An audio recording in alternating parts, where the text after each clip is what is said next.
আমার প্রিয় ছাত্রছাত্রী, আজ আমি তোমাদের একটা গল্প বলবো। গল্পটা কি নিয়ে তোমরা নিশ্চয়ই বুঝতে পারছো। গল্পটা একটা ঘুড়ি নিয়ে। আচ্ছা, তোমরা কি কখনো ঘুড়ি উড়িয়েছো? কেউ কেউ হয়তো উড়িয়েছো, কিন্তু আমরা যখন তোমাদের মতো ছোট ছিলাম তখন তো আর পিইউবিজি বা ফ্রি ফায়ার ছিল না, তাই তখন ছিল ঘুড়ি। রং বেরঙের নানা রকম ঘুড়ি, পেটকাঠি, চাঁদিয়াল, মোমবাতি, বগ্গা, আরো কত শত। ঘুড়ি তৈরি, সুতোয় মাঞ্জা দেওয়া, পাড়ায় পাড়ায় ঘুড়ির লড়াই, সে এক অন্য রকম ব্যাপার।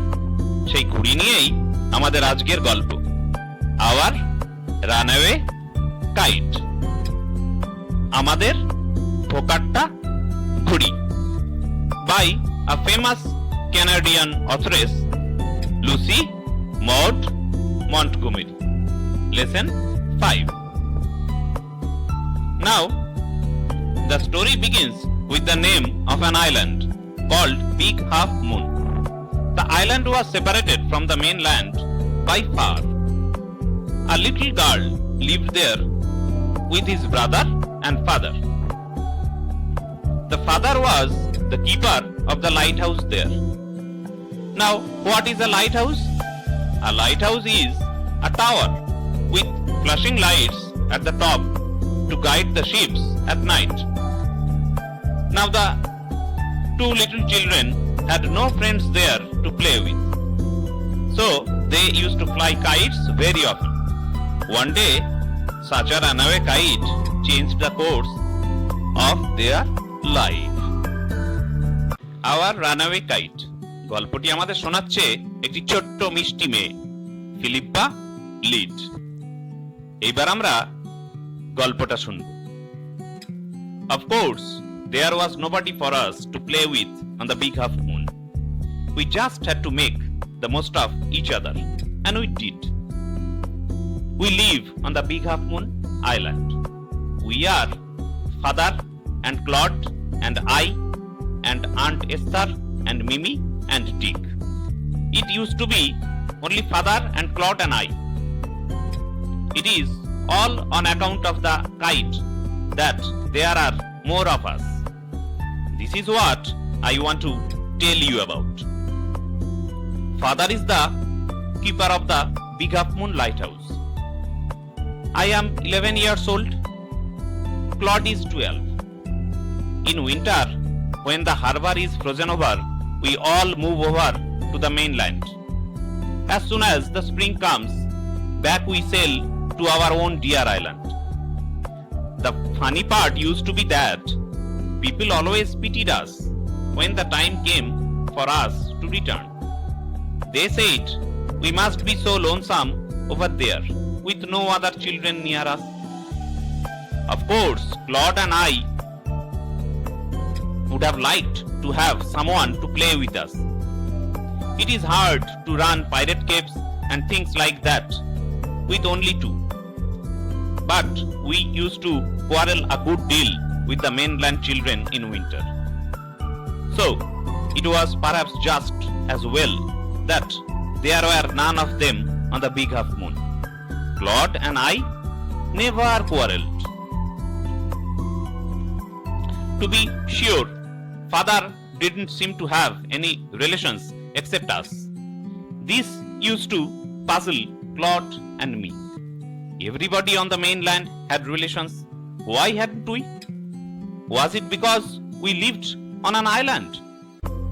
We thought it would be so jolly to have an uncle, an aunt, and some cousins. Once we asked Father about it, but he looked so sorrowful that we wished we hadn't. He said it was all his fault. Claude and I didn't understand what he meant. এইবার আমরা একটু বাংলায় শোনার চেষ্টা করব গল্পটা। আমাদের সঙ্গে খেলবার মতো বিগ হাফ মুনে অবশ্য কেউ ছিল না। আমরা দুজনের মধ্যে যত বেশি খেলা যায় খেলতাম। আমরা বিগ হাফ মুন দ্বীপে বাস করি। আমরা বলতে আমি, বাবা, ক্লড, এস্তার পিসি, মিমি ও ডিক। কিন্তু আগে আমি, ক্লড ও বাবা বাস করতাম। শুধু এই ঘড়িটার জন্যই আমরা আজ আরো অনেকে একসাথে হতে পেরেছি। সেই বিষয়েই আমি তোমাদের বলতে চাই। বাবা বিগ হাফ মুন দ্বীপের বাতিঘরের দায়িত্বে আছেন। আমার বয়স 11 আর ক্লড 12। শীতের সময় যখন বন্দর বরফে ঢেকে যায়, আমরা মূল ভূখণ্ডে সরে যাই। বসন্তের আগমনের সঙ্গে সঙ্গে আমরা আবার আমাদের প্রিয় দ্বীপে ফিরে যাই। মজার কথা হলো, আমাদের যখন দ্বীপে ফিরে যাওয়ার সময় হতো, মূল ভূখণ্ডের লোকজন যেন আমাদের ওপর করুণা দেখাতো। তারা বলতো, কত একা একা ওই দ্বীপে থাকতে হবে, কারণ কোনো বাচ্চা আমাদের সঙ্গে খেলার জন্য থাকবে না। আমি ও ক্লড আন্তরিকভাবে চাইতাম খেলাধুলো করার জন্য আমাদের সঙ্গে কোনো বন্ধু থাকুক। লুকোচুরি বা ওই জাতীয় খেলা দুজনের পক্ষে সম্ভব ছিল না। শীতকালে মূল ভূখণ্ডে গেলে আমরা দুজন অন্য বাচ্চাদের সাথে খুব ঝগড়া করতাম। তাই এই বোধহয় ভালো ছিল যে বিগ হাফ মুনে আর কেউ ছিল না। ক্লড এবং আমি কোনো দিন ঝগড়া করতাম না। আসলে আমরা ছাড়া বাবার কোনো আত্মীয় ছিল না। এটা আমাদের বিভ্রান্ত করত। মূল ভূখণ্ডে প্রত্যেকেরই আত্মীয় ছিল, তাহলে আমাদের ছিল না কেন? এটা কি আমরা একটা দ্বীপে থাকি বলে? আমরা ভাবতাম আমাদের যদি কোনো কাকা, জেঠু, মামা, পিসি, মাসি বা খুড়তো মাস্তুতো ভাই বোন ইত্যাদি থাকতো, কতই না মজা হতো।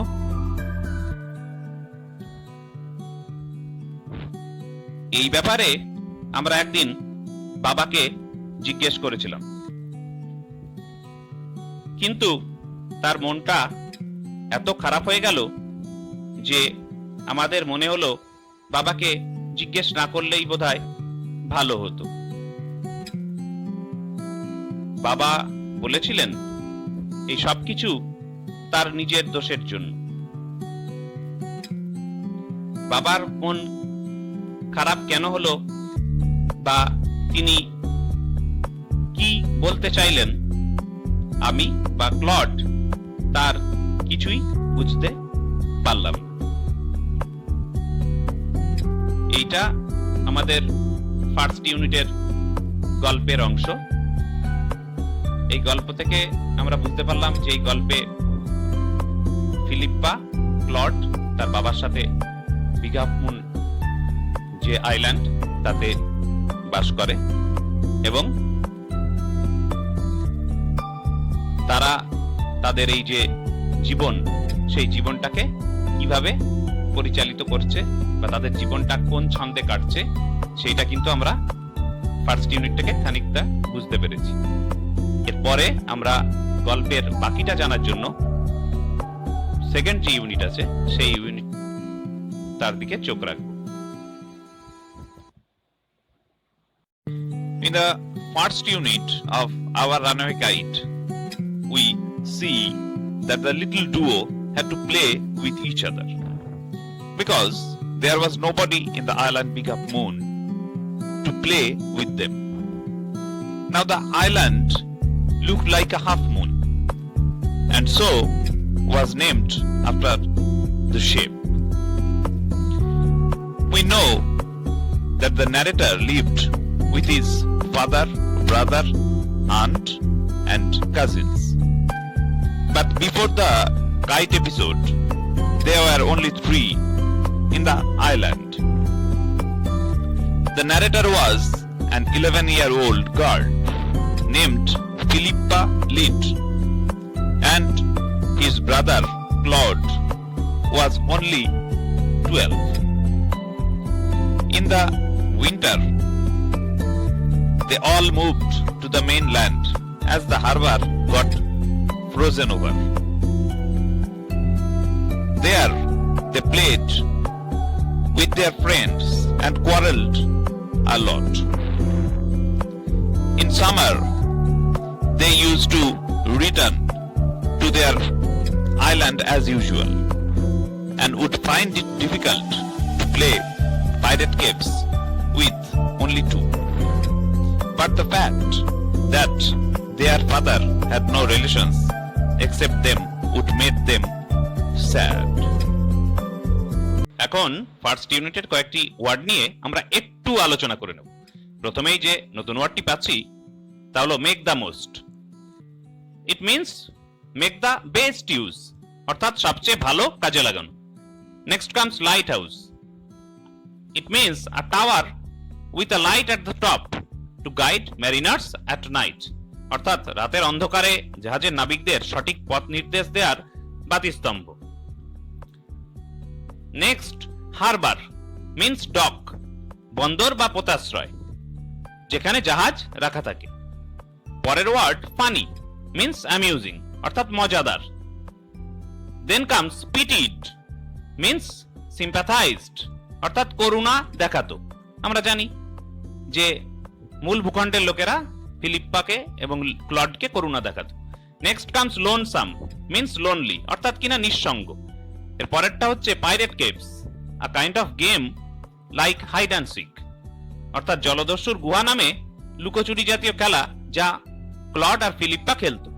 Next comes good deal means plenty of, অর্থাৎ প্রচুর বা অনেক। পরের ওয়ার্ড পাজল মিনস কনফিউজ, অর্থাৎ বিভ্রান্ত করা। এবং আরেকটি ওয়ার্ড হচ্ছে জলি মিনস লাইভলি, যার অর্থ হচ্ছে প্রাণবন্ত বা প্রাণোচ্ছল। এই যে কয়েকটি ওয়ার্ড বললাম, এই ওয়ার্ডগুলো সঠিকভাবে মানে জানা থাকলে আমাদের কিন্তু টেক্সটটা পড়তে সুবিধা হবে।